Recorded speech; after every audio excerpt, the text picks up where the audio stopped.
Assalamualaikum everyone. Today I will present about way to preserve the water quality. In aquaculture production system, water quality is the most important factor influencing fish health and performance. Good water quality refers to what the fish want and not what we think the fish want. Fish live in water and are completely reliant on it for all their needs. Different fish species require a different and specific range of water quality parameters, and one of them is the pH of the water.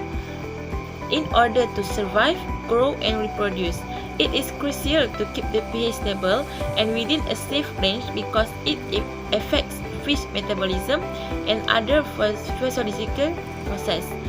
Values outside of that range can cause stress, increase susceptibility to disease, and reduce the reproduction level. The pH value of water expresses the alkalinity or acidity of the solution. The pH scale runs from 0 to 14, with pH 7 indicate natural water.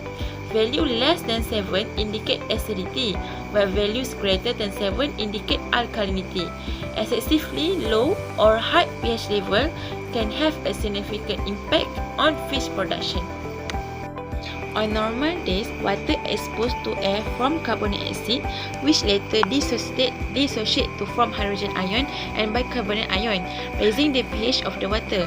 Normally, the rise in pH decreases naturally during the night as photosynthesis ceases. However, when plant or alga grow quickly, photosynthesis removes more carbon dioxide each day than respiration adds each night. As a result, pH level may rise to abnormally high level in the afternoon and may even remain elevated throughout the night. So, we devised a method to reduce the pH to that of most natural waters, which is in the range of 6 to 8.5. Firstly, adding aluminium sulfate, or we call it alum. Adding alum in the water is a quick treatment to reduce pH. It works by flocculating and removing alga by sedimentation, reducing pH indirectly by removing phosphorus, decreasing algal biomass, and reducing photosynthesis. Alum does not have a permanent effect and needs to apply it multiple times until the plant of alga grow decrease. A cautious approach needs to be used by starting with an initial dose of 10 mg per liter alum, followed by additional application in 5 to 10 mg liter increment as needed. It cannot be used in water with total alkalinities of less than 20 mg per liter because even small amount may reduce pH to dangerous level. A safer, longer-lasting way to reduce high pH is adding carbon dioxide, which also acts like an acid in the water. Carbon dioxide level can be increased by adding organic matter such as cracked corn, soybean meal, or cottonseed meal to ponds. As organic matter decays, it releases carbon dioxide.